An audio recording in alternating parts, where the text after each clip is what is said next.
Wie wurde Gothic groß und warum ging es dann wieder unter? Was sind die Gründe fürs Schließen des Studios und warum arbeitete lange davor schon keiner der Gründer mehr dort? Dich erwartet eine spannende 30-jährige Geschichte rund um Streitigkeiten, Haftstrafen, Jessica Simpson und in Schädeldecken gerammte Bleistifte. Viel Spaß!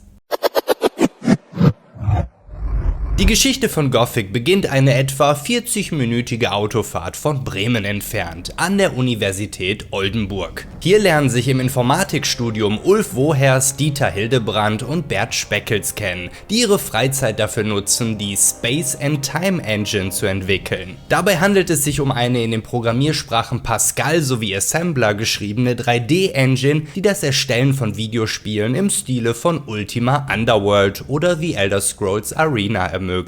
Diese Engine dient dem Programmieren ihres eigenen Spiels, an dem sie bereits lange herumwerkeln. 1996 beschließen sie dann aber den Fokus von ihrem Studium zunehmend auf dieses Herzensprojekt zu verlagern und einen professionellen Partner zu finden, der ihnen bei ihrer Vision helfen kann. Bevor sie an ein paar der bekanntesten deutschen Entwickler und Publisher herantreten, wie Blue Byte oder Attic, entwickeln sie zum Pitchen eine Demo-Version auf 3 Disketten, der sie den Namen Finster geben. Inspiriert von System Shock enthält Finster zahlreiche Science-Fiction-Elemente, legt aber auch den Grundstein für essentielle Gothic-Bausteine. Ein Fantasy-Setting, eine Oberwelt, Rollenspielaspekte mit Charakterwerten und großem Fokus auf Dialogen mit NPCs. Unter anderem auch die Torwache Gorn, ein Name, den Gothic-Fans wiedererkennen werden. Texturen entnehmen die Freunde aus den zuvor genannten spielerischen Vorbildern oder lassen sich zumindest davon inspirieren.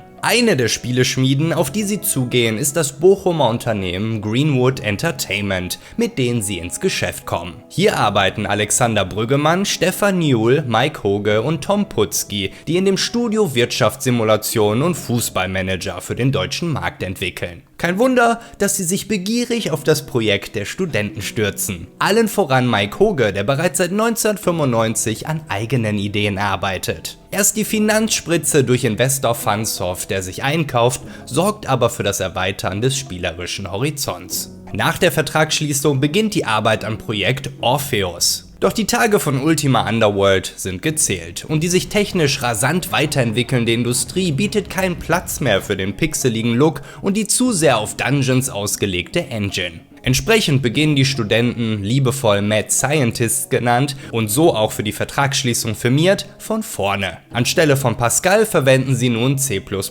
anstatt DOS Windows. Alles wird in 3D umgesetzt und man nutzt Glide, um für Voodoo-Grafikkarten zu optimieren, ebenso wie man später noch auf DirectX umsteigt. Dieses zeitgemäße Facelift trägt den Namen Zenjin. Der Name rührt zum einen daher, dass die Studenten sämtliche dazugehörige Dateinamen mit einem Z beginnen und zum anderen, weil man sich an Bethesda orientieren möchte, die mit ihrer X-Engine arbeiten. Mit Orpheus wollen eine Menge Beteiligte ihre Vision eines bahnbrechenden Spiels Wirklichkeit werden lassen. Es soll eines der ersten Rollenspiele in der Third-Person-Perspektive werden, um jederzeit zu sehen, wie man sich selber mit Fähigkeiten und Ausrüstung weiterentwickelt. Überhaupt mal wieder ein Rollenspiel, weil gerade mal ein Diablo erscheint, das nach Jahren das Genre endlich wiederbelebt. Alles soll im unterrepräsentierten Fantasy-Genre spielen, während die Konkurrenz sich auf Science-Fiction konzentriert oder doch zumindest mit Tolkien-artigem Schwarz-Weiß-Denken zwischen den guten und bösen Fraktionen langweilt. Man will Ultima 6 und 7 quasi in die 3. Dimension bringen und genau wie darin NPCs feste Tagesabläufe zuordnen, während man die genrebedingten Regeln lockern möchte. Rollenspiele der 90er arbeiten hinter den Kulissen gerne mit dem Regelwerk von Pen-and-Paper-Spielen wie Dungeons & Dragons, was sehr komplex ist und mit seinen ewigen Zahlen eine langwierige Einarbeitung erfordert. Gothic möchte das anders machen. Es soll ein RPG für den Mainstream werden.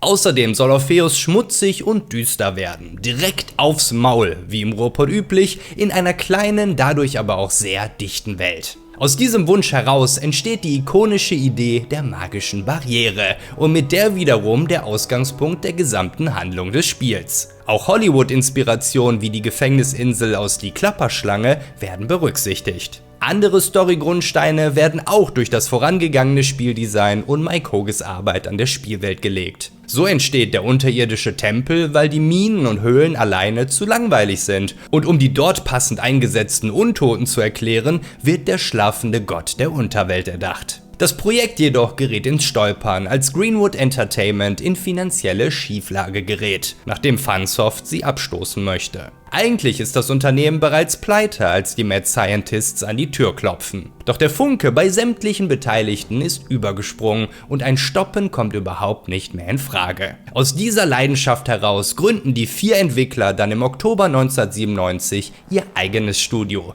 Piranha Bytes. Nach diversen Namensvorschlägen wie Gorilla Games von Alex Brüggemann oder irgendwas mit Pyramid und mit einer 300.000 Mark schweren Finanzspritze des Greenwood-Gründers und stillen Teilhabers Markus Scher. Die 3 Oldenburger Studenten möchten sich an der Gründung nicht beteiligen, stemmen in der ersten Projekthälfte aber die komplette Programmierarbeit. Und zusammen mit den anderen 3 Firmen, die aus der Greenwood-Auflösung entstehen, teilt man sich ein Bürogebäude und auch eine Buchhaltung am Bochumer Stadtpark. Die Räumlichkeiten reichen aber nicht für alle Mitarbeiter, die noch dazustoßen sollen. Mario Röske und Horst Dworczak bewerben sich mit ihren Artworks und dürfen dann am alten Lager in ihrem eigenen umgebauten Hinterhoflagerraum arbeiten. Die Modelle entstehen in 3D Studio und Lightwave und werden per Mail an Tom Putzki und Mike Hoge gesendet. Ohne einen Publisher jedoch bedeutet das alles auch eine finanzielle Vorleistung der Gründer, die vorerst auf das Auszahlen ihrer Gehälter verzichten. Mike Hoge überbrückt die Zeit mit dem Kellnerinnengehalt seiner Frau und die benötigten Neueinstellungen müssen teilweise zustimmen, zunächst nur zur Hälfte bezahlt zu werden, bis das Unternehmen erfolgreich anläuft. Der ein oder andere von ihnen ist laut Tom Putzki auch nicht ganz legalerweise arbeitslos gemeldet. Zu denen gehört auch der 17-jährige Musiker und Gelegenheitsprogrammierer Kai Rosenkranz, der zur Vertragsunterzeichnung von seinem Vater begleitet werden muss. Auch Mario Röske und Horst Dworczak sind mit den Bedingungen einverstanden, die sich gerade erst selbstständig gemacht haben und jede Gelegenheit nutzen wollen, um endlich einen Fuß in die begehrte Spielebranche zu bekommen. Speziell zum Ende der Entwicklung stoßen noch weitere helfende Hände hinzu, allesamt totale Quereinsteiger mit weiteren Studenten, aber auch Bergbauarbeitern oder Feuerwehrmännern. Sinnbildlich für das aus den Trümmern von Greenwood wieder auferstandene Projekt wechselt man von Orpheus zu dem Arbeitstitel Phoenix, der letztlich aber auch verworfen wird, als der Oldenburger Student Bert Speckels den Namen Gothic etabliert. Angelehnt an die passende Kultur und Musik, aber auch, weil es ein international funktionierender Name ist. Ralf Macinczyk beginnt zu der Zeit gerade seine freiberufliche Karriere als Illustrator und versucht bei sämtlichen relevanten Firmen in Bochum Vorstellungsgespräche zu bekommen. Eingeladen wird er schließlich in das ehemalige Friseurstudio am Stadtpark, wo seine Dienste nicht nur für das Moorhuhn benötigt werden, das als Werbespiel für Johnny Walker Whisky beginnt, sondern auch im Büro nebenan,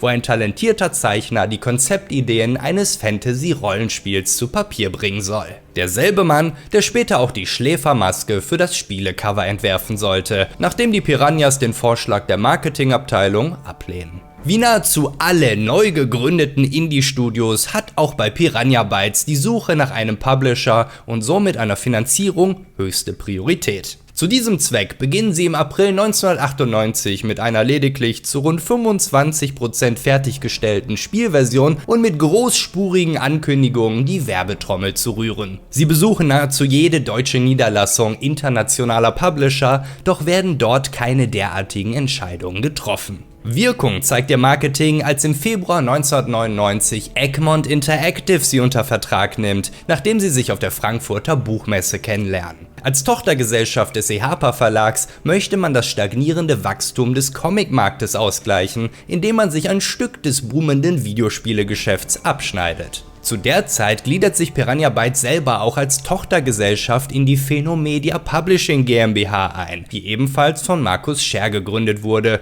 was sie gewissermaßen zur Schwester ihres alten Arbeitgebers Greenwood macht. Phenomedia feiert speziell mit Moorhuhn im Dezember 99 einen Riesen-Hit, von dem auch das Gothic-Projekt finanziell profitiert. Ebenso ist der Börsengang, als die Art Department Werbeagentur GmbH sich 99 in Phenomedia umfirmiert, eine Finanzspritze, ohne die Gothic nie möglich gewesen wäre. Gleichzeitig kostet es sie aber auch einen ihrer Gründer, Tom Putzki, der als Kommunikationsleiter zu Phenomedia wechselt. Erst hier ist es Piranha Bytes auch möglich, die zweite einbehaltene Hälfte der Gehälter auszuzahlen. Die geplante Veröffentlichung von Gothic verschiebt sich aber zunehmend nach hinten und aus 1998 wird, ehe man sich versieht, November 2000. Obgleich man bereits geplante und teilweise auch angekündigte Features wie Goblin-werfende Trolle, die in einem Testlevel übrigens bereits existieren, und einen Multiplayer verwirft, auch das Breiterwerden des Helden mit zunehmender Stärke, holen die hochgesteckten Ambitionen das Team immer wieder ein. Der Multiplayer sollte auf 5 Netzwerkspiele ausgelegt sein und das gemeinsame Durchspielen der gesamten Story ermöglichen. Es hätte spezielle Rätsel und Herausforderungen gegeben, die nur gemeinsam zu lösen wären. Die Entwickler unterschätzen das Ausmaß eines Rollenspiels massiv und müssen parallel zur Spieleentwicklung mit der Zenjin eben noch eine neue Engine fertigstellen und implementieren. Mike Hoges Vision von simplen, entscheidungslastigen Dialogen, die im Grunde nur auf Ja-Nein-Fragen basieren, reicht für die Entwicklung der Handlung nicht aus und muss auf ein Multiple-Choice-System ausgeweitet werden. Aber Hauptsache, In Extremo wird im Motion Capture Studio aufgenommen und darf nach einer Idee von Tom Putzki ein charmantes Konzert im Spiel abhalten. Hochverehrte Erzbarone, geehrte Gardisten, Schatten und Buddler, ich präsentiere Ihnen In Extremo! Aus wahrscheinlich Lizenzgründen übrigens nicht in der amerikanischen Version. Im Gegenzug inkludieren sie auf der CD ihrer This Corrosion Single auch Informationen, Screenshots und ein Video zu Gothic. Als auch der November verpasst wird, zieht der Publisher Egmont die Reißleine und setzt die finale Deadline auf den März 2001. Der Zeitdruck ist nicht anders als mit regelmäßigen, wenn auch durchweg freiwilligen 80 Stunden Arbeitswochen zu bewältigen, teilweise sogar bis zu 120 Stunden, was dazu führt,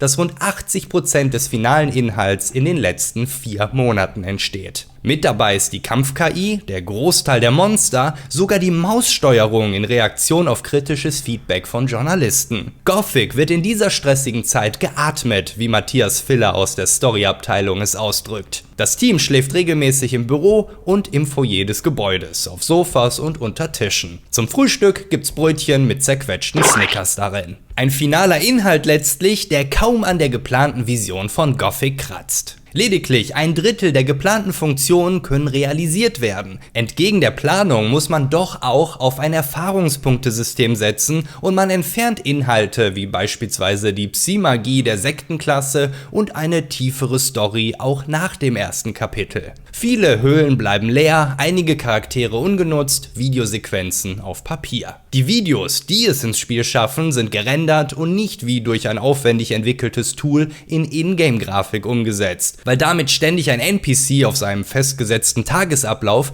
durch die Szene latscht. Als zeitfressendes Problem gesteht man sich ein, zu lange Features mitzuziehen, die letztlich keine Chance der Implementierung haben. Mike Hoge bezeichnet das anschaulich in unverblümter Ruhrpott-Art als seine Babys früh zu töten. Ein Produzent hätte viele dieser Komplikationen sicherlich im Auge behalten und frühzeitig ausgebremst, aber zumindest Hoge und auch Tom Putzki sind sich einig darüber, dass Gothic nicht dasselbe Spiel geworden wäre, wenn ein erfahrener Industrieveteran seine Hand darauf gehalten hätte. Auch wäre es am Ende des Tages nicht schneller fertig geworden, weil Gothic, sein System und seine Welt ein laufender Prozess ist, der sich erst nach und nach entwickelt, um die weißen Flächen auf der Karte zu füllen. Doch auch Brände müssen gelöscht werden. Das kleine, selbst noch unerfahrene Kernteam muss lernen, ihre wachsenden Mitarbeiter zu koordinieren und die Patzer der Laienhände auszubügeln. Mario Röske berichtet von einem Kollegen, der in der Schlussphase versehentlich die Server mit der gesamten Arbeit löscht. Hätte Röske aus Sorge angesichts der allgemeinen Müdigkeit und Überarbeitung kurz zuvor kein halbstündiges automatisches Backup zum Wiederherstellen eingeführt, wäre Gothic vielleicht mit einem Schlag für immer verschwunden.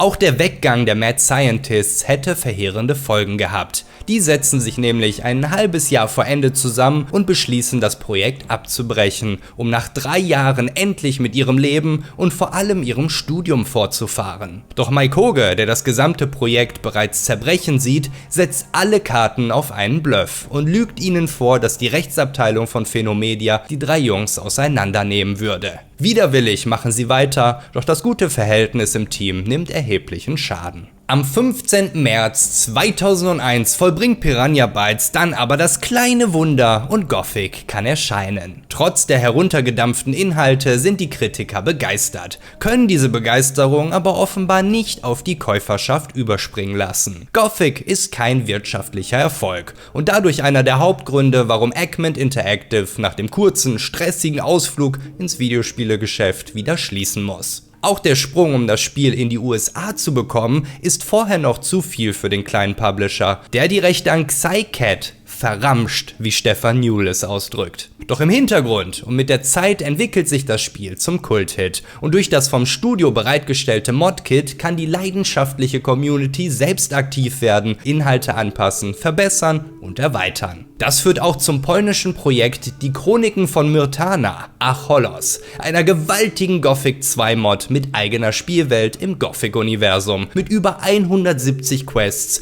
1400 NPCs, eigenem professionellen Soundtrack und im Original sogar teilweise den Synchronsprechern des Hauptspiels. Die Piranhas konzentrieren sich aber auf die positiven Rezensionen und sind davon überzeugt, dass sie sich nun einen ausreichenden Namen gemacht haben, um die Arbeit an Gothic Sequel zu rechtfertigen, die im Mai 2001 beginnt. Doch man möchte auch nicht alles auf eine Karte setzen, weshalb das Studio sich in 2 Gruppen aufteilt. Eine widmet sich unter Alex Brüggemann und Stefan Newell dem nächsten Gothic-Abenteuer. Die andere, rund um Mike Hoge und Björn Pankratz, versucht sich an einem Sci-Fi-Shooter. Er soll in einer Postapokalypse nach einer Alien-Invasion spielen und die zerstörbaren Umgebungen sollen revolutionär werden. Eine technische Herausforderung, da man sich in der Entwicklungsphase noch mit schweren Waffen quasi bis zum Erdkern durchbuddeln kann, wie PR- und Marketingmanager Tom Putzki in einem Interview verrät. Die Pläne zu diesem Shooter bestehen beim Mutterkonzern Phenomedia bereits seit Juni 1999 unter dem Arbeitstitel Cerberus, die zu diesem Zweck das Studio Code Cult aufkaufen, das seine sogenannte Code Creature Engine entwickelt. Putzki setzte sie auch schön in Relation.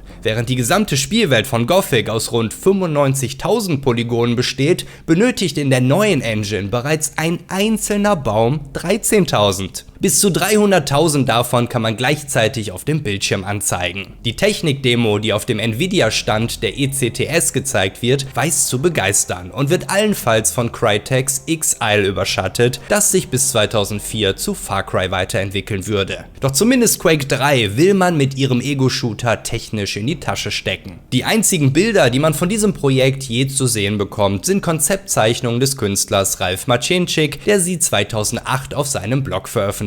2010 folgen weitere Skizzen von einem Charakter und Waffen, die mit 1999 datiert sind und Cerberus referenzieren. Sogenannte Enklaven ähneln den Camps, denen man sich im ersten Gothic anschließen kann. Mike Hoge enthüllt in einem Interview von 2021, dass das Sci-Fi-Shooter-Projekt den Titel Unplugged trug, bezogen auf die von den Aliens ausgeschaltete elektrische Infrastruktur. Die postapokalyptische Welt sollte mehr einem The Last of Us als einem Fallout gleichen. Im Oktober 2001 beschließt die Phenomedia Publishing GmbH dann aber sowohl die Arbeit am spirituellen Nachfolger vom Projekt Cerberus, das mit einer parallel laufenden Entwicklung von Gothic nicht ausreichend in die Gänge kommt, als auch an Gothic Sequel einstellen zu lassen, um die Ressourcen auf das zu konzentrieren, das zu Gothic 2 wird. Eine Canyon-Umgebung des Sci-Fi-Shooters wird später für das Nacht des Raben-Add-ons recycelt, wo auch das dazu passende Autowrack-Easter-Egg gefunden werden kann. Grund hierfür ist maßgeblich die im August 2001 abgeschlossene Kooperation mit Publisher Joe Wood, der mehrere Millionen Mark für insgesamt 9 Projekte vorschießt und entsprechend einen richtigen Nachfolger mit höheren Absatzzahlen verlangt. Gothic Sequel war als direktere Fortsetzung geplant, ganz ursprünglich sogar nur als Add-on, die direkt nach der Zerstörung der Barriere aus dem ersten Teil ansetzt. Der Krieg gegen die Orks tobt weiterhin, während der namenlose Held im Tempel verschüttet wird und König Robar ins Tal kommt. Man möchte all die Elemente zurückbringen, die im Sprint zur Veröffentlichungsziellinie von Gothic 1 auf der Strecke bleiben. Das erste Kapitel ist vollständig spielbar, während dem zweiten wurde die Arbeit dann abgebrochen. Diese Nähe zum Vorgänger liegt maßgeblich daran, dass sämtliche erfahrene Leveldesigner ins Unplugged-Team abgewandert sind und man quasi gar keine andere Wahl hat, als das Minental zu recyceln. Außerdem arbeitet man eine Wunschliste der Community ab und baut ohne wirkliche Logik Amazonen und Prinzessinnen ein, weil die sich mehr Frauen im Spiel gewünscht haben. Einige Elemente nimmt man aber in die Gothic 2 Entwicklung mit, so auch einen Großteil des Introfilms. Das ist auch der Grund dafür, warum dort weiterhin Xardas Turm im Minental zu sehen ist, obwohl das Spiel im Turm nahe Khorinis startet. Auch neue Gegner wie der schwarze Troll oder der Drachensnapper sind im Sequel ursprünglich dämonisierte Versionen normaler Kreaturen. Unglücklich verläuft die Umstrukturierung seitens Phenomedia, die das Sequel-Team von Gothic 2 abzieht, um mit ihnen ihre Tochtergesellschaft Mobile Scope bei der Entwicklung von Handyspielen zu unterstützen. Das frei gewordene Unplugged-Team hingegen, das sich eigentlich Abwechslung gewünscht hatte, nimmt ihren Platz ein. Mit ein Grund ist auch, dass Mike Hoge nach den Jahren harter Arbeit Gothic nicht verramscht sehen möchte, indem man ein essentielles Add-on als vollwertigen zweiten Teil verkauft. Ein Umstand, der Stefan Newell laut Hoge egal zu sein scheint. Hoges darauf folgendes Gespräch mit den Managern bei Phenomedia führt aber zu einem ungeplant radikalen Rundumschlag des Konzerns, der das Sequel komplett einstellen lässt und einige der Mitarbeiter sogar entlässt. Durch die Spaltung des Studios arbeitet Mike nun nur noch mit 13 Leuten am Spiel, während Gothic 1 zum Schluss 40 Mitarbeiter beschäftigte. Das Thema Phenomedia erledigt sich im April 2002 schließlich von alleine. In diesem Monat kommt heraus, dass die Firma in den vergangenen 3 Jahresabschlüssen nicht existente Umsätze und Forderungen eingebucht hat, um den Aktienkurs erfolgreich zu manipulieren. Sehr erfolgreich. Zeitweise verzeichnet die Börse bei der Phenomedia einen Wert von annähernd 1 Milliarde. Kein Wunder, dass da jemand stutzig wird. Die Wirtschaftsprüfer stellen einen Umsatz von 17 Millionen Euro für das Geschäftsjahr 2001 fest, anstelle der angegebenen 25,8 Millionen. Ebenso wie der Verlust in den Jahren 99 bis 2001 nicht nur 4,3 Millionen beträgt, sondern vielmehr 29,8. Vorstandschef Markus Scher und Finanzchef Björn Denhardt zeigen sich daraufhin selbst an. Der Prozess erstreckt sich bis ins Jahr 2009, wo beide wegen Bilanzfälschung, Kreditbetrug und Untreue zu Haftstrafen verurteilt werden. Heute ist Scher übrigens Sprecher der AfD in Bochum.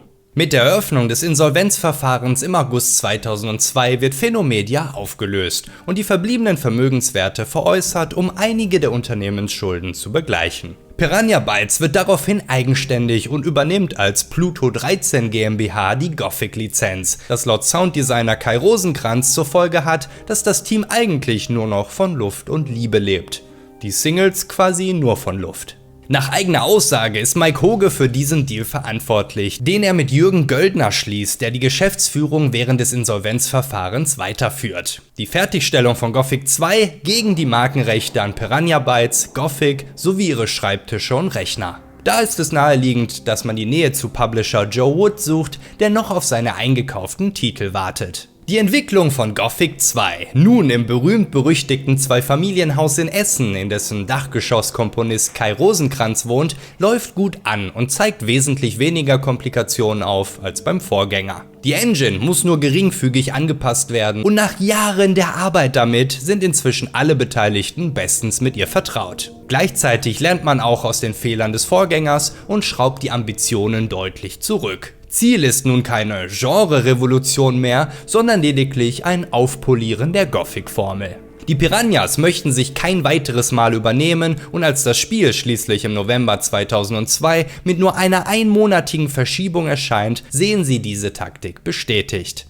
Die gesamte Entwicklungszeit umfasst nicht einmal ein volles Jahr. Und hier zeigen sich die Vorteile der flachen Hierarchien und fließenden Aufgabenverteilungen im Team. Mario Röske, der im ersten Teil noch primär für das 3D-Modellieren zuständig ist, darf sich nun auch mit den Skripten der Engine und dem Schreiben von Quests ausprobieren. Besonders stolz ist er auf den Schlüsselmeister-Dungeon auf der Dracheninsel. Er bleibt über Nacht im Büro und arbeitet ein Eventsystem dafür aus, das selbst Lead-Programmierer Carsten Edenfeld fassungslos macht, der das Eventgerüst ursprünglich gebaut und nicht für möglich gehalten hatte, was Röske damit anstellt. Auch der Friedhof hinter Onas Hof stammt von ihm. Er und Horst Dworczak beginnen mit dem Beschriften der Grabsteine und schnell beteiligt sich nahezu das gesamte Team an dieser witzigen Abwechslung. Ebenso zeichnet sich Röske für die Taverne zur Toten Harpie verantwortlich. Letztere entsteht aus dem Antrieb, den zu langen, leeren Weg zu Onas Hof zu kaschieren und wird daraufhin mit Leben und Quests gefüllt. Auch Gothic 2 wird von Kritikern gefeiert, was das Team ehrlich gesagt überrascht. Björn Pankratz erzählt, wie sie zumindest auf eine 70% gehofft hatten, als Abstrafung dafür, nichts wirklich Neues implementiert zu haben. Das entpuppt sich als grobe Fehleinschätzung,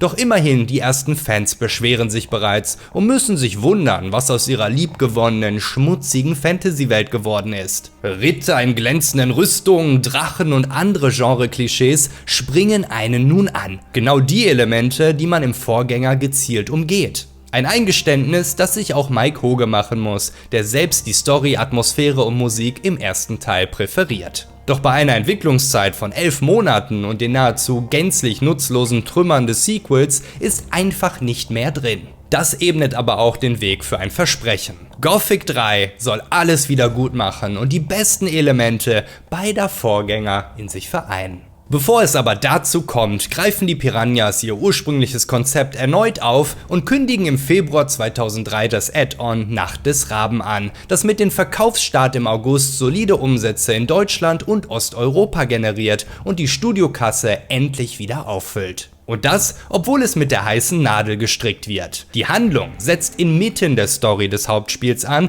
da eine ganzheitliche Standalone-Erweiterung ihre gesetzten Auflagen übersteigen würde.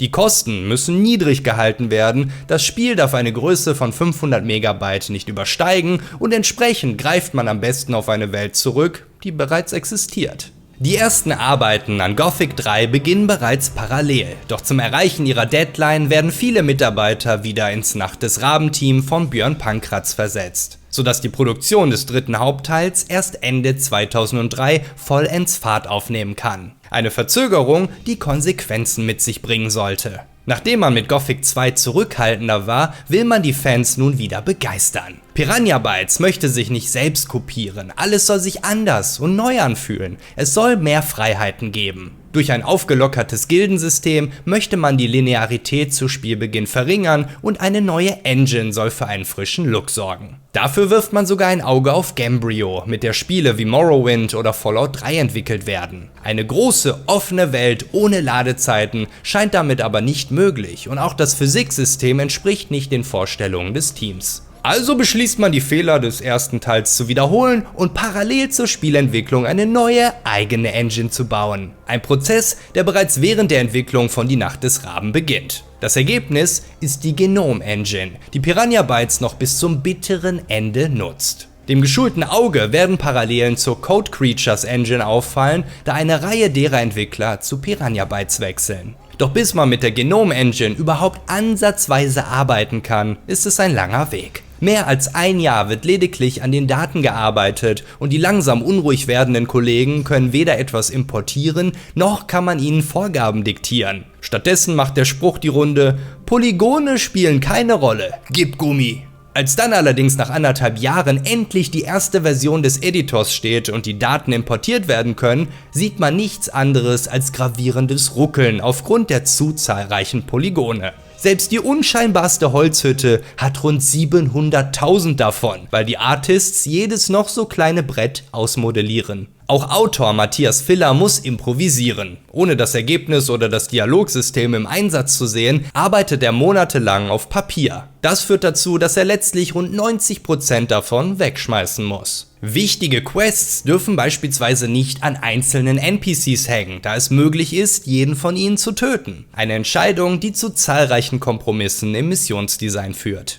Über einen Zeitraum von 3,5 Jahren schreiben 3 bis 6 Personen 1,5 Millionen Zeilen Programmcode für die Engine, die immer und immer wieder überarbeitet werden muss. Das Team ist sich nicht einmal sicher, was die Gnome Engine leisten kann, weswegen auch die Grafiker ihre Assets und Modelle öfter überarbeiten müssen, um den Detailgrad herunterzusetzen und somit das massive Ruckeln zu vermeiden. Dem fallen auch die nahezu gänzlich fehlenden Frauen des Spiels zum Opfer. Wehende, lange Haare und wallende Gewänder können nicht rechtzeitig zufriedenstellend gelöst werden, sodass die letztlich 6 Charaktermodelle erst an die Storyleute weitergeleitet werden, als die meisten Quests und Dialoge bereits verteilt und sogar vertont sind. Auch die zahlreichen kahlköpfigen Männer fallen diesen technischen Herausforderungen zum Opfer, nicht zuletzt sogar der namenlose Held selbst, der nun mit einer Kurzhaarfrisur leben muss. Björn Pankratz nennt für den Inhalt Fallout 1 mit seinen Freiheiten als Vorbild. Darin kann man sich entweder auf die Hauptquest konzentrieren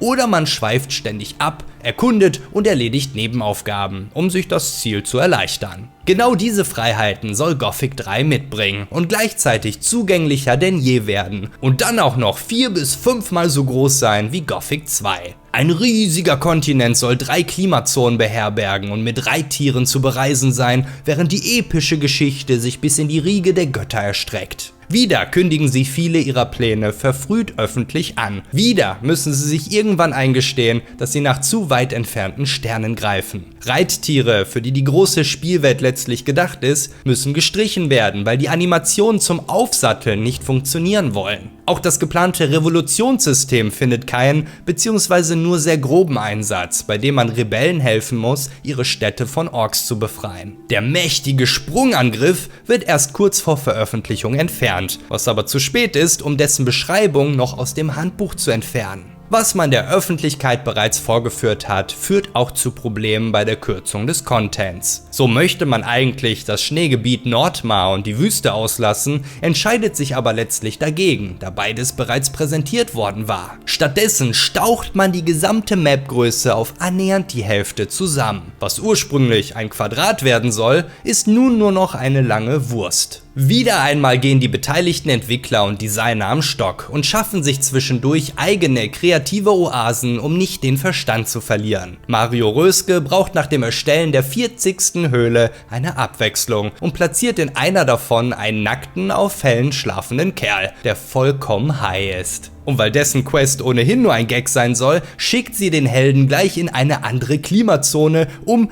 irgendeinen Blödsinn zu holen, wie Röske es ausdrückt. Schon mal nackt auf einem Fell gelegen und einen geraucht? Musst du echt mal machen. Das ist wie Fliegen. Du willst mich verarschen. Das Spiel hat ein geplantes Veröffentlichungsdatum Ende 2005, muss aber, wie vorauszusehen war, mehrfach verschoben werden. Publisher Joe Wood, der sich inzwischen auch in schlechter finanzieller Lage befindet, besteht schließlich auf den 13.10.2006, an dem Gothic 3 dann auch erscheint. Der Release steht aber unter keinem guten Stern, als PC Powerplay nicht einmal eine Wertung zum Spiel abgeben kann, weil der Tester das Goldmaster aufgrund von Programmfehlern nicht einmal spielen kann. Das groß als Titelstory verkaufen, schaltet Joe Wood sich ein, richtet Drohanrufe an die Redaktion und schaltet sogar Anwälte ein, um die Veröffentlichung des Hefts zu verhindern. Vergeblich. Als Retourkutsche verfasst die PC Powerplay 2 Ausgaben später eine weitere Titelstory, in der sie auf 3 Seiten ausführen, was Joe Wood alles versucht und von sich gegeben hat. Mit darunter eine Zensuraufforderung, die besagt, dass die Redaktion lediglich 10 vorgegebene Screenshots verwenden kann und den Artikel zur Prüfung auf Richtigkeit dem Publisher vorlegen muss, sowie Schadensersatzansprüchen, als sie das Erscheinen des Magazins nicht verhindern können. Sogar eine einstweilige Verfügung wird verfolgt, um die Hefte aus den Kiosken nehmen zu lassen. Du willst mich verarschen. Letztlich muss sich Joe Wood aber genauso geschlagen geben wie auch Piranha Bytes, deren Mike Hoge öffentlich eingesteht, dass das Team sich übernommen hat, in dem Versuch, das Spiel einer noch größeren Zielgruppe zugänglich zu machen. Der fehlerhafte Goldstatus wird zurückgezogen und überarbeitet, reicht bei weitem aber noch nicht aus. Ein Patch folgt, doch auch der ist nicht genug, um sämtliche Mängel zu beseitigen. Ein weiterer ist zwar versprochen, die Spieler werden aber Monat um Monat weiter vertröstet.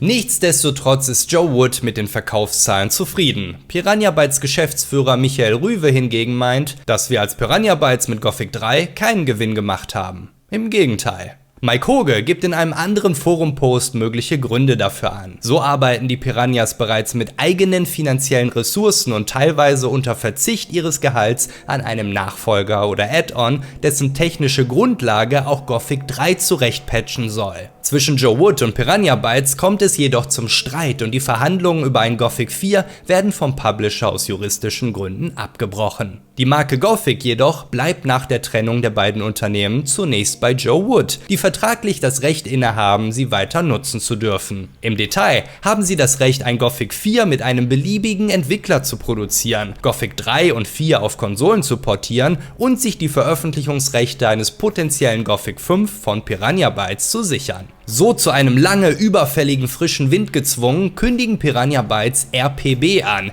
der Codename für das spätere Risen, während Joe Wood Gothic 4 anpreist. Das Patchen von Gothic 3 bleibt der Community überlassen, die später sogar mit Spellbound Entertainment zusammenarbeiten, die wiederum die komplette Entwicklungsumgebung von Gothic 3 übernehmen. Die daraus resultierende Version 1.6 von Anfang 2008 verkauft man sogar als Gothic 3 Gold Edition. Anderthalb Jahre später erscheint der Community Patch 1.7, der noch mehr Fehler beseitigt, das Balancing und die Grafik verbessert. Da sie selbst aber nur Publisher sind, müssen sie die Entwicklung für ihre hauseigene Fortsetzung ausschreiben und sich infolgedessen durch eine ganze Reihe von begierigen Bewerbungen arbeiten. Bis Spellbound Entertainment aus Offenburg den Zuschlag erhält, die Entwickler von unter anderem Desperados. Die Wartezeit bis zu den Einnahmen eines Nachfolgers überbrücken sie mit dem Handyspiel Gothic 3 The Beginning, einem im Januar 2008 erscheinenden Top-Down-Action-RPG, das es sogar ins Jamba-Monatsabo schafft. Überraschenderweise fährt es sogar gute Bewertungen ein, maßgeblich, weil es zu dem Zeitpunkt kaum Rollenspiele fürs Handy gibt. Ebenfalls kündigen sie im April das Add-on Forsaken Gods für das immer noch ungepatchte Gothic 3 an, mit dem sie eine erzählerische Brücke zu Gothic 4 schlagen möchten. Der deutsche Titel Götterdämmerung ist das Ergebnis einer Community-Abstimmung, zu deren Vorschlägen auch noch Gezeiten der Macht und gottlose Pfade gehören. Die Entwickler des noch fürs selbe Jahr angekündigten Add-ons werden unter Verschluss gehalten, bis man auf der Games Convention Trine Games aus Indien enthüllt,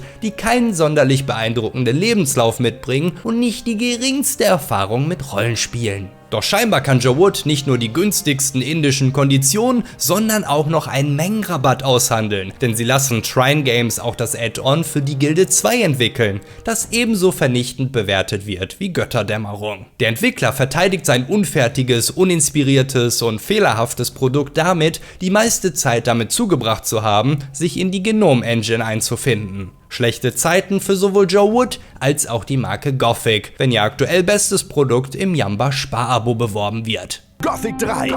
Und viel mehr jetzt neu auf deinem Handy im Jamba Action Abo. Tauche ein in die Fantasiewelt von Gothic 3 und bring die Magie zurück in die Welt. Bekämpfe Orks und Monster. Sende Welt 1 als SMS an 5 mal die 3. Und dabei haben sie sich 3,5 Millionen Euro über den BVT Games Fund gesichert. In denen können Anleger investieren, die mit hohen Renditen gelockt werden, sollte das Spielprojekt Erfolg feiern. Beeindruckende grafische Zwischenergebnisse mit der Vision Engine locken sogar Microsoft an den Tisch, die ein Projekt zur Veranschaulichung der Rechenkraft ihrer Xbox 360 sehen. Ein Jahr nach Entwicklungsbeginn setzt die GameStar nach einer Preview die Grafik mit der von Crysis gleich. Während all dieser Katastrophen beginnt die Arbeit an Gothic 4 Arcania, bereits ein Jahr zuvor. Damals noch unter dem Arbeitstitel Gothic 4 Genesis, um den Neustart der Reihe zu verdeutlichen. In alter Gothic-Tradition sind die Versprechen vielseitig. Das Spielgefühl der Reihe soll beibehalten, Community-Wünsche einbezogen werden. Zu letzteren gehören beispielsweise Dungeons, größere Städte sowie größere Landschaftsgebiete zum Erkunden. Man will Magie eine große Rolle zusprechen, dem Held die Fähigkeit verleihen, klettern zu können und damit eine Spielzeit von 60 bis 80 Stunden bereitstellen. Letztlich gibt es in Gothic 4 nicht mehr als eine Handvoll Zauber, man kann nicht klettern, die Story hat nahezu nichts mehr mit Gothic zu tun, es gibt keine große Stadt, keine wirkliche Open World und das, obwohl auch der 4. Teil um ein Jahr auf Ende 2010 verschoben werden muss. Federn und Geld lässt Joe Wood auch mit US-Sängerin Jessica Simpson, die sie als Werbefigur für Arcania gewonnen haben. Neben Microsoft tritt nämlich auch das Musiklabel von Sony an sie heran und will die Verluste aus illegalen Downloads mit einer lukrativen Zusammenarbeit ausgleichen. Zunächst ist auch Avril Lavigne im Gespräch, doch letztlich soll es Jessica Simpson werden, um die 1,2 Millionen an unverbindlichen Vorbestellungen von amerikanischen Händlern zu sichern. Sie soll die wichtigste weibliche Figur im Spiel per Motion Capture verkörpern, zu der der Protagonist sogar eine Liebesbeziehung aufbauen kann. Der Song Treat Me Rough, I'm Not Innocent soll als Musikvideo und Trailer dienen und es gibt sogar Gespräche, das gesamte nächste Album Arcania zu nennen. 3 bis 4 Entwickler beschäftigen sich über Monate hinweg mit der Implementierung. Simpson jedoch ist zu der Zeit nicht die beste Medienikone, da ihr Alkoholsucht nachgesagt wird und die Medien sich spöttisch auf ihre Gewichtszunahme stürzen. Letztlich ist die Sache dem Publisher zu heikel und er lässt den Deal mit ihr platzen, das bisher investierte Geld damit verlieren. Ob infolge dieser Aktion oder aus anderen Gründen ist nicht bekannt, aber auch Microsoft macht einen Rückzieher, genau wie Swarovski.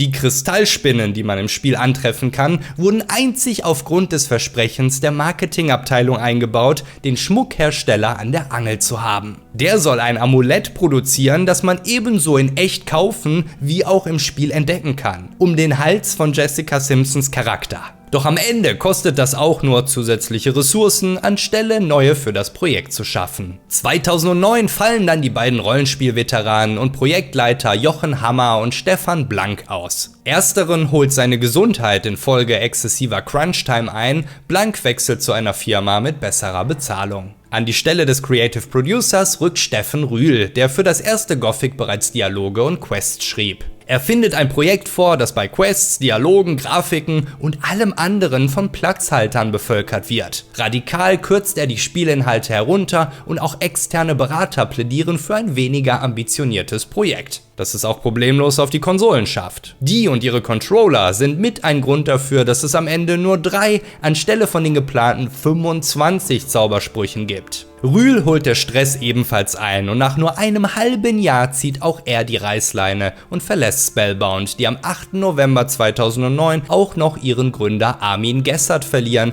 der Ende der 80er mit The Great Giana Sisters große Erfolge feierte. Er wird nur 46 Jahre alt und stirbt an einem Herzinfarkt. Zusätzliche Skepsis löst Joe Wood unter Fans aus, als amerikanischen Magazinen gegenüber erwähnt wird, dass man nicht nur auf den namenlosen Helden als Protagonisten verzichtet, sondern auch die Auswahl zwischen einer europäischen sowie einer amerikanischen Optik anbietet. Spätestens als man Gothic 4 nur noch als kleinen Untertitel auf dem Cover sieht, wird Joe Woods Strategie klar. Sie wollen ihr eigenes Universum etablieren und die geschwächte Marke als Sprungbrett dafür nutzen, bevor sie die Rechte daran wieder abtreten müssen. Am 12. Oktober 2010 erscheint Arcania, begleitet von immerhin moderaten Bewertungen, doch die Fans lassen sich nicht beirren. Die Verkäufe bleiben weit hinter den Erwartungen zurück, mit lediglich 27.000 Kopien in der ersten deutschen Verkaufswoche, sodass sich selbst Gothic 3 5-mal so gut verkaufte. Sich mit diesem und anderen Projekten arg verkalkuliert habend, muss der österreichische Publisher im Januar 2011 Insolvenz anmelden, bevor er im Sommer darauf von Nordic Games geschluckt wird. Entsprechend erscheint für Arcania nur noch einer der geplanten DLCs, Fall of Setarif, der den nächsten Tiefpunkt der Reihe absteckt. Auch für Spellbound Entertainment ist es das letzte große Projekt, die im März 2012 Insolvenz anmelden und sich anschließend auflösen. Immerhin findet der Großteil der Belegschaft unter dem Namen Black Forest Games wieder zusammen, die Giana Sisters wieder aufleben lassen und Destroy All Humans entwickeln. Piranha Bytes derweil hat aufgrund der Lizenzlage zwar keine andere Wahl, ist aber voller Vorfreude darauf, endlich nach über 10 Jahren etwas anderes als Gothic machen zu dürfen. Obgleich dieses lange gehegten Wunsches, spielt sich das daraus resultierende Risen verblüffend ähnlich. Gerne wird sogar von einem Gothic-Klon gesprochen. Sich wieder auf ihren Denkzettel mit dem letzten Projekt berufend, gestalten sie ihr Spiel kompakter und kleiner, dafür dichter und mit besseren Chancen tatsächlich fertig zu werden. Eine Taktik, die sich scheinbar auszahlt. Es ist ihr erstes Spiel, das beinahe gänzlich ohne Bugs erscheint. Das liegt darin begründet, dass das Team die Gnome Engine von Gothic 3 zu großen Teilen neu programmiert und Fehler ausmerzt. Das Ruckeln beim Reisen durch die Spielwelt wird beseitigt, die Wegfindung der künstlichen Intelligenz verbessert, um das Folgen von NPCs unproblematisch zu gestalten. Ihr neuer Publisher Deep Silver, der bereits während Gothic 3 mit ins Boot kam, ist mit dieser Qualität ebenso zufrieden wie mit den Verkaufszahlen.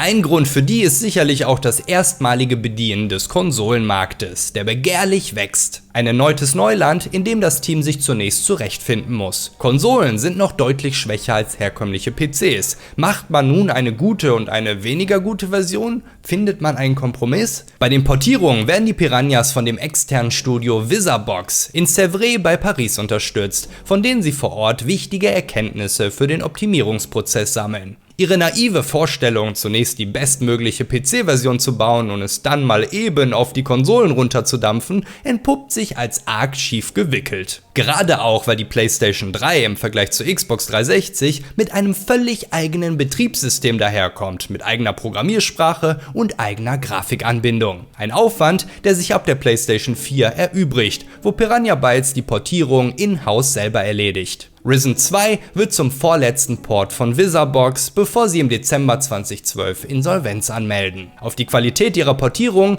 kann man allerdings auch geflissentlich verzichten. In besagtem Haus geht es zeitweise auch blutig zu. In der Anfangsphase des Spiels brainstormt das Team über die Verwendung von Helmen und Hüten, die entsprechend auch Tür- und Fensterhöhen beeinflussen würden. Mike Hoge, um seine Gedanken zu verdeutlichen, mit einem Hut im Spiel zu springen, nimmt sich einen Bleistift mit Spitze nach unten, hält sie sich an den Kopf und springt damit gegen den Türrahmen. Er rammt sich den abbrechenden Stift in den Schädel und kommt noch glimpflich mit einem kleinen Loch davon. Illustrator Ralf Macincic derweil arbeitet nun fest für Piranha Bytes und hat nach seiner Konzeptarbeit Leerlauf, weshalb er die Community-Arbeit speziell in den Foren von Kai Rosenkranz übernimmt. Ein Marketing-Mitarbeiter von Joe Wood ist dort gewissermaßen zum Meme geworden, als er versucht, die Fans mit einem weiblichen Fake-Account aufzubringen, sich dann aber versehentlich outet, als er mit seinem Hauptaccount weiter postet. Ralf nimmt die Idee auf und erfindet eine Nichte mit eigenem Account. Mit Hilfe des Anzeigebildes macht er allerdings offensichtlich, um wen es sich dahinter handelt und wird dafür von der Community gefeiert. Für rund ein halbes Jahr streift diese fiktive Jenny Habermann,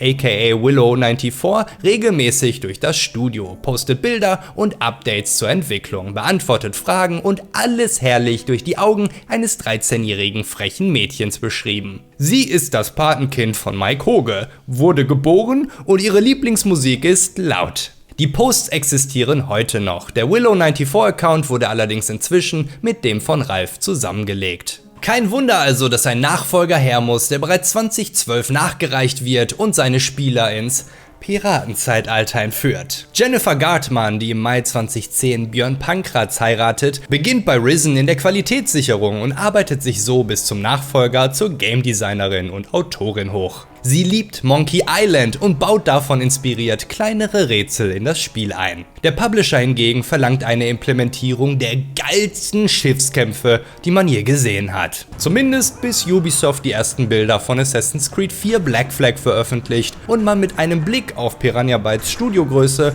doch lieber darauf verzichtet, sich mit denen zu messen. Stattdessen versucht man sich eher an Ultima 9 Ascension zu orientieren, doch als das alles technisch einfach nicht funktionieren möchte, lässt man es gänzlich. Immerhin kommt eine Spielwelt mit Inseln der Arbeitsweise des Teams zugute. Inzwischen versteht das Studio sich darauf, kleine, in sich geschlossene Welten gut umzusetzen. Bei ausreichender Zeit können Inseln hinzugefügt werden. Braucht man hingegen Ressourcen anderswo oder rückt die Deadline näher, kann man auf zusätzliche Inseln verzichten oder welche entfernen, ohne die gesamte geplante Welt umzumodellieren. Auch lernt man während Risen 2 viel über Teamstrukturen und Projektmanagement. Während in der Konzeptionsphase weniger Leute benötigt werden, braucht man später für die Content-Erstellung jede Menge. Die Piranhas sind aber kein Freund von Hire und Fire, sprich neue Kollegen nur für die heißen Phasen einzustellen und anschließend wieder rauszuwerfen, also arbeiten sie, auch dank dem höheren Budget, mit Outsourcing an externe Agenturen und Studios. Auch wenn das gerne mal zu kommunikativen Herausforderungen führt. Gleichzeitig sorgt das Auslagern aber auch für den größten optischen Sprung, da Modelle, Texturen und Animationen besser aussehen, als die Piranhas es selbst hätten stemmen können. Auch nutzt man nun teures Motion Capturing für die Kampfbewegungen. Am 24. April 2012 erscheint Risen 2 Dark Waters, das mit seinen zu drastischen Änderungen vom Piranha-Erfolgsrezept die Fans allerdings enttäuscht. Auch das schwache Kampfsystem weiß nicht zu überzeugen und kann selbst nicht durch die nachgepatchte Ausweichrolle gerettet werden. Und das, obwohl man sich grafisch deutlich weiterentwickelt. Auf dem Meer können nun dreidimensionale Wellen dargestellt werden und über Feuern ist Hitzeflimmern zu sehen. Die generelle Beleuchtung und Schattendarstellung hüpft ebenfalls aufs nächste Level und Pflanzen wirken nicht mehr so platt. Dummerweise morpht die Vegetation auch störend. Das heißt, sie zieht sich beim Näherkommen zusammen und breitet sich aus, um die Illusion von Dichte zu erzeugen. Auch ist es das erste Piranha Bytes Spiel mit hauseigener Kantenglättung, obgleich das zu gelegentlicher Unschärfe und Pixelflimmern führt. Kurz vor Veröffentlichung von Risen 2 gründet das Studio mit Piranha Bytes Research auch noch eine Tochterfirma, weil Mario Röske ein UV-Space-Tool erfindet, das seinen Kollegen so viel Arbeit erspart, dass sie beschließen, es offiziell zu verkaufen. Dabei geht es darum, die zweidimensionalen Texturen mit möglichst wenig Verschwendung auf die dreidimensionalen Modelle zu legen. Bevor gängige Programme diesen Prozess selbst bei sich integrieren, wird das Angebot extrem gut angenommen, selbst von großen Studios oder riesigen chinesischen Outsourcing-Firmen.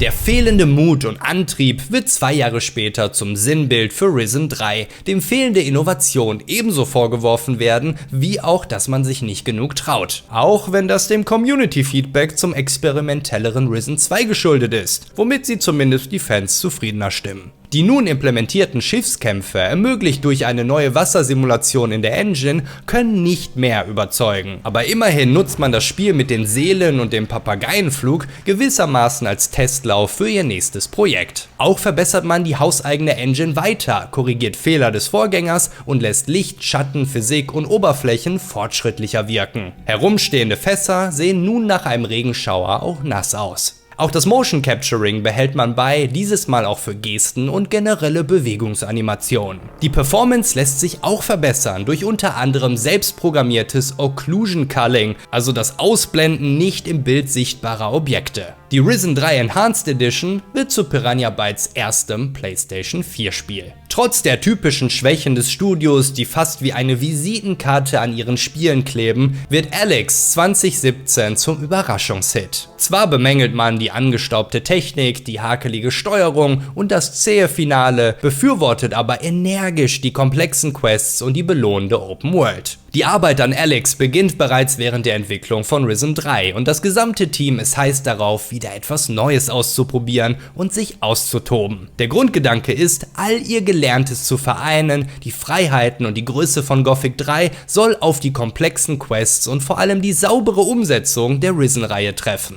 Um nicht direkt gegen die überlegene Konkurrenz antreten zu müssen, wählen sie bewusst einen Mix aus Endzeit, Science Fiction und Fantasy aus, der weder mit Fallout noch Mass Effect oder The Witcher zu vergleichen ist. Stattdessen orientiert man sich lieber an Star Wars, einem modernen Märchen mit sowohl Magie als auch Laserwaffen. Und Jetpacks natürlich, die in Alex speziell die Erkundung deutlich angenehmer machen. Doch die Kritik, die sich schon bei Risen angekündigt hat, ist nicht mehr zu verschleiern. Sowohl die Grafik als auch das Kampfsystem sind inzwischen hoffnungslos veraltet. Und das, obwohl man sich auch hier betont weiterentwickelt. Der Sprung von Direct 9 auf Direct 11 eröffnet völlig neue Möglichkeiten und man feilt erneut am Licht- und Schattensystem. Besonders mit der völlig neuen indirekten Beleuchtung, ebenso am Verbessern der Performance. Gras wirft zum ersten Mal in einem Piranha Bytes Spiel Schatten auf sich selbst und wirkt dadurch erheblich realistischer. Deep Silver tritt als Publisher ab und ebnet den Weg für dieselben Nordic Games, die das Add-on für Arcania veröffentlichen. Ein Jahr später übernehmen sie die von der Mutterfirma erworbene Trademark und firmieren sich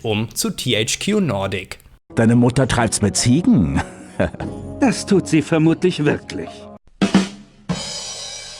Jens Pöhlmann ist Twitch-Streamer und verdient mit dem Erstellen von Charakteren, Waffen, Tattoos, Wunden und Fahrzeugen für Second Life für 12 Jahre seinen Lebensunterhalt. Für seine Beziehung zieht er von Cuxhaven nach Essen und läuft dort zufällig Björn und Jenny Pankratz über den Weg, die sich in den kommenden Wochen öfter sehen und sogar gemeinsam Karaoke singen gehen. In einem seiner Streams wird er dann stundenlang von einem besonders hartnäckigen Zuschauer ausgefragt, der ihm letztlich sogar gute Tipps geben kann und der sich nach dem Stream auf Nachfrage als Art Director bei Piranha Bytes entpuppt. Alexander Frohs. Er wurde von den Pankratzes geschickt, um das technische Know-how einzuschätzen, da dem Studio noch ein Umgebungsdesigner fehlt. Ein Job, den Jens mit Kusshand annimmt und sich daran erfreut, aufgeschlitzte und mit Zutaten vollgestopfte Ratten zu entwerfen. Ein weiteres Mal gelingt es Piranha Bytes allerdings nicht, ihre Konkurrenz zu umschiffen, denn 2022 hat Alex 2 nur einen Monat nach Elden Ring und Horizon Forbidden West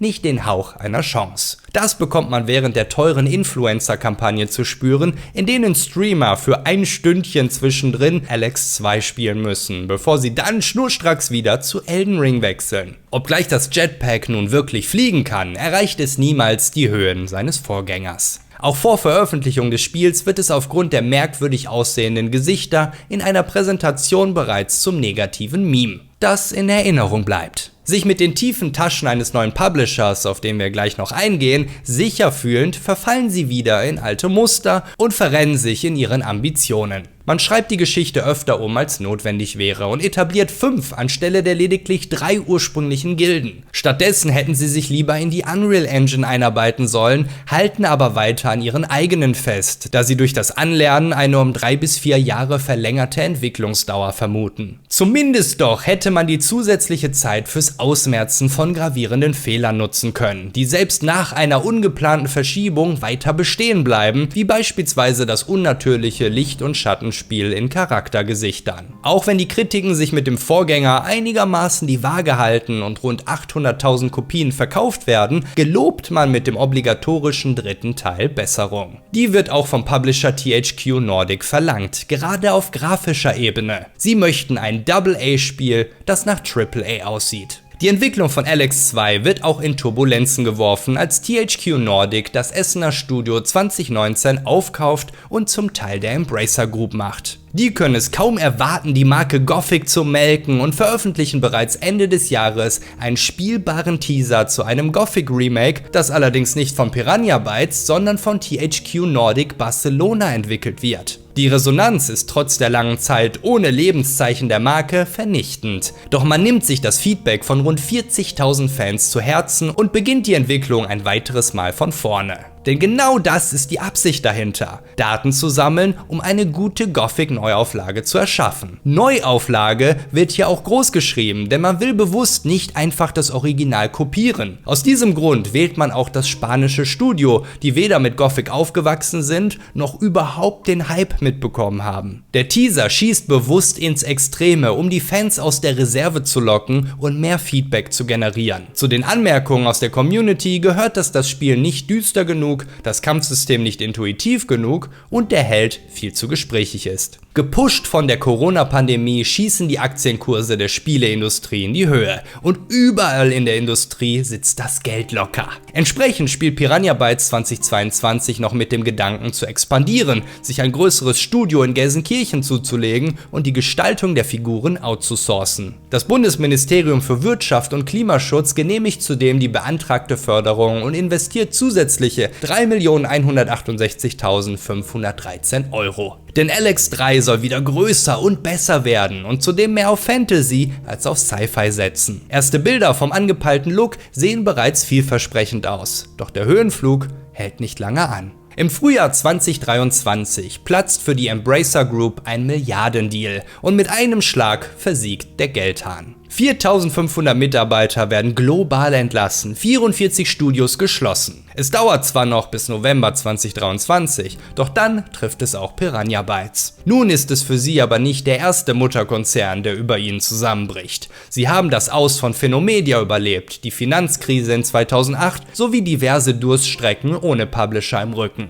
Sie sind überzeugt, dass es auch dieses Mal klappen wird. Zumindest einige von ihnen. Die jungen Visionäre der Jahrtausendwende sind älter geworden, haben Familien gegründet, Häuser gebaut und sind andere Verpflichtungen eingegangen. Sie haben nicht die Option, eine weitere Durststrecke durchzustehen und verlassen schweren Herzens ein Unternehmen, das nicht wenige von ihnen als zweite Familie ansehen. Unabhängig von der Embracer Group setzt THQ Nordic sich noch tatkräftig dafür ein, Alex 3 bei einem anderen Publisher unterzubringen. Denn das Rollenspiel ist, wenn auch nur in zusammengeschlossenen hochgestauchter Form bereits von Anfang bis Ende spielbar. Parallel arbeitet man noch mit der Unreal Engine 5 am Projekt Vision, um alleine optisch bessere Karten bei Verhandlungspartnern auf den Tisch legen zu können. Die verarbeiteten Umgebungen basieren auf jenen aus LX3, während man sich storytechnisch mehr an Gothic orientiert, zu dem viele im Team gerne zurückkehren würden. Die Gespräche sind zahlreich und viele Publisher sind durchaus interessiert, doch der Zeitpunkt ist mehr als ungünstig. Die meisten Unternehmen bauen eher ab, schließen vielleicht sogar oder konzentrieren sich auf bewährte Marken. Ein Publisher bricht die Verhandlungen sogar ab, als Bilder der leeren und geradezu verlassen wirkenden Büroräume leaken. Das liegt allerdings nicht daran, dass die Piranhas so viele Mitarbeiter verloren haben und keine Projekte mehr bearbeiten, sondern lediglich an der 2022 eingeführten Homeoffice-Regelung und dem Auslaufen des Mietvertrages des genutzten Einfamilienhauses. Doch das Bild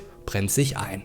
Nachdem diese Bemühungen aber keine Früchte tragen und die Zukunft ungewiss ist, setzen sich die Bereichsleiter zusammen und all der angestaute Frust der vergangenen Monate und vielleicht auch Jahre entlädt sich. Das Pankratz-Ehepaar Björn und Jenny verlässt das Studio daraufhin ebenfalls. Wie sich zeigt, nur ein Vorbote dessen, das noch kommt. Die verbliebenen Piranhas geben sich kämpferisch, doch 2024 führt kein Weg mehr daran vorbei. Sie müssen ihr Studio schließen, das 27 Jahre lang Höhen und Tiefen überstanden hat. Man kann Legende nicht ohne Ende schreiben und zahlreiche andere renommierte Entwickler und Studios drücken ihre Trauer über diese Entwicklung aus. Nicht zuletzt Obsidian, Remedy und CD Projekt Red. Game Designer Harald Iken verlässt die Branche. Maki Diefenbach, André Hotz, Markus Kloß und Amadeus Weidmann gründen mit Brainlag Games ihr eigenes Studio und arbeiten an dem wundervoll aussehenden Action-Adventure Rootbound. Die beiden Pankratzes gründen Pithead Studio mit dem Geld, das aus dem Verkauf an die Embracer Group verbleibt, und arbeiten zu zweit an Craylon, einem dreidimensionalen Dungeon Crawler. Gründungsmitglied Alexander Brüggemann verlässt Piranha Bytes bereits nach der Fertigstellung des ersten Gothics und arbeitet mit Ralf Macincic an kleineren Spieleprojekten, bevor er am 2007er Die Siedler Aufstieg eines Königreichs mitwirkt und am 20. Januar 2013 nach langer Krankheit verstirbt. Ralf Macincic gedenkt seinem Freund so: Sancho Panza und Don Quixote mit vertauschten Rollen. Das ist das Bild, was ich dem Rest meines Lebens von meinem großen und bewundernswerten Freund Alex Brüggemann in mir tragen werde. Während er der hochgewachsene, klarsichtige und duldsame Ritter war, kam mir die Rolle des etwas sprunghaften Narren zu, der ihn immer wieder in unsinnige Abenteuer hineinzog, deren Konsequenzen wir am Ende beide zu tragen hatten. Für mich war er immer nur mein großer Freund Alex. Der große Bruder, den ich nie hatte. Sein weiser und trockener Humor war immer eine Quelle des Trosts und der Ermutigung. Und er fehlt mir nun so sehr. So viel von ihm verbleibt in mir und ich wünschte, ich könnte ihn noch wissen lassen, wie viel es mir bedeutet. Bon voyage, Alex. Mike Hoge verlässt das Studio während der Entwicklung von Risen 2, weil er es satt hat, immer wieder dasselbe zu machen. Beim Erscheinen von Risen 3 gibt es dazu immer noch kein offizielles Statement seitens Piranha Bytes und Fans sind überrascht, seinen Namen nicht im Spiel wiederzufinden. Selbst seine Kollegen in Essen sind wie vor den Kopf gestoßen, weil er plötzlich einfach ohne ein Wort weg ist. Im Oktober 2014 hört man erst wieder von ihm, als er Eurogamer gegenüber ein Interview gibt. Er habe viel gefeiert, etwas fürs nötigste Einkommen gejobbt und sich nach den fast 2 Jahrzehnten eine wohlverdiente Auszeit gegönnt. Teilhaber von Piranha Bytes ist er weiterhin und gründet mit 2 ehemaligen Kollegen das Unterlabel Piranha Bytes Red, um am Projekt Spacetime zu arbeiten. Ähnlich dem Namen der allerersten Engine der Mad Scientists, die damals Gothic losgetreten hat. Die losen Beschreibungen klingen nach einem bodenständigeren, kleineren No Man's Sky mit viel Erkundung und einem ausbaubaren Schiff, das gewissermaßen zum eigenen Charakter wird. Stell dir vor, du nimmst eine Stadt aus Gothic, steigst ein und fliegst damit durchs All, sagt Hoge. Auch eine wachsende Mannschaft zusammenzusuchen ist entscheidend, da man für jede Mission die richtigen Leute mitnehmen sollte. Bereits 2019 wird allerdings erwähnt, dass man schon Jahre nichts mehr von dem Projekt gehört hat und es höchstwahrscheinlich eingestellt wurde. Nun sieht man Mike Hoge nur noch gelegentlich als Dozent oder Sprecher auftauchen. Der ehemalige Piranha Bytes Geschäftsführer Michael Rüwe ist bereits seit 2017 ehrenamtlicher Richter am Finanzgericht Münster und wechselt nach der Schließung des Studios nahtlos zur ehemaligen Mutter THQ Nordic als Head of Internal Control.